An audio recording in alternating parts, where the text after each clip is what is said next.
Buddhism, the Dhammapada, the most popular of all Buddhist scriptures, starts with the words Manopubangama Dhamma, and it basically says everything depends upon the mind. And the mind is capable of all sorts of actually quite amazing things.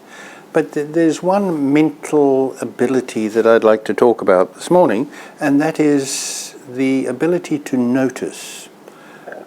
And in particular, the ability to notice others.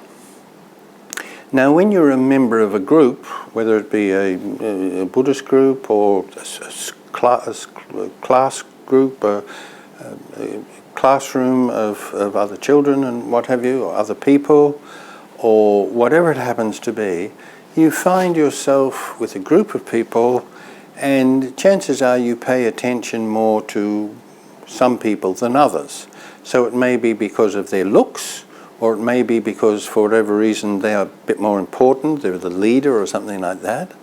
But I always think it's a good idea for somebody who's practicing the Dhamma to notice everybody and just make a brief note about others.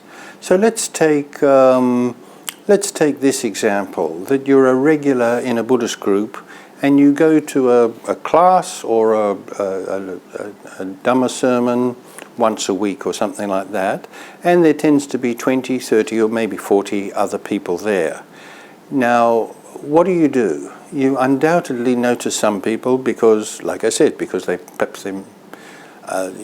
you already know them, you're a friend of them, so you tend to focus on them and probably go over and talk to them. Or it may be that somebody is quite attractive and you notice their attractiveness, and so you pay them attention and you may go over and talk to them, or even if you don't go over to get to know them, you look at them often because they're very attractive.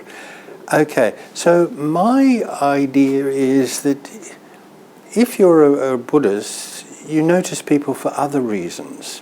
So, for example, you might enter a group, say a Buddhist group, for a sermon or seminar or something like that, and scan the people, and you may notice there's one person who you've never seen him before. He's obviously a newcomer. Now, being a newcomer in a group, if you don't know anybody else there, you tend to be a bit awkward. Quite naturally, you're on the out. And it quite often happens that nobody pays much attention to you.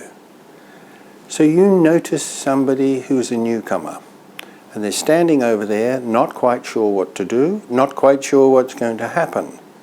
But you notice them, but then you pay attention to the person that you do know. Or here's another scenario. You enter the group and you notice that there's one person, he's there often, and this group of people always sit around talking with each other, and that group of people always interact and that, but that person very rarely is sort of included in these little subgroups. So you notice that, and then you join your little subgroup and you talk with them as you do each time you go there. Or it may be some other things. But let's take these two examples. So let's say you go to a group and you scan the group as you enter, and you notice somebody who you've never noticed before. The most kindly thing that you could do is, for the time being, don't go over and talk to your friends as you always do. Go over and talk to that guy. Go over and make him feel as if he's welcomed, he's noticed. Ask him where he comes from, why he came here the first time. Tell him what the program's going to be, etc. And then when the program is over, introduce him to others. This is only a very small thing, and it's possible simply because you've noticed and you've made an assessment about that situation.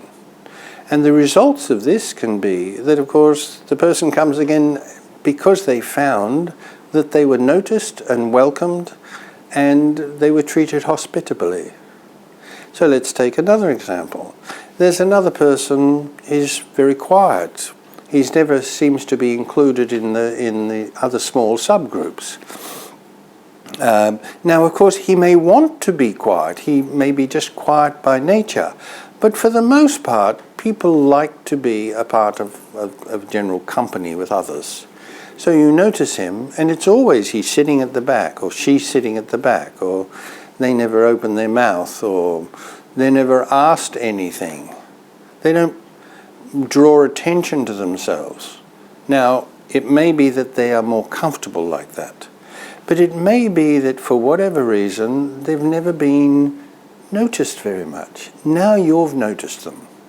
Go over and talk to them. When the class starts, sit beside them and maybe share a few things with them.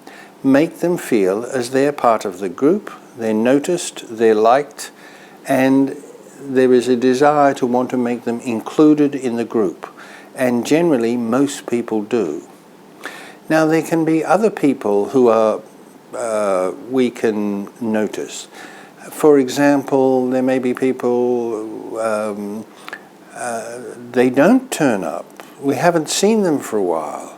And we ask ourselves, why is that? And we make inquiries to find out that perhaps they're not very well. Or maybe they've had an accident, they just can't come.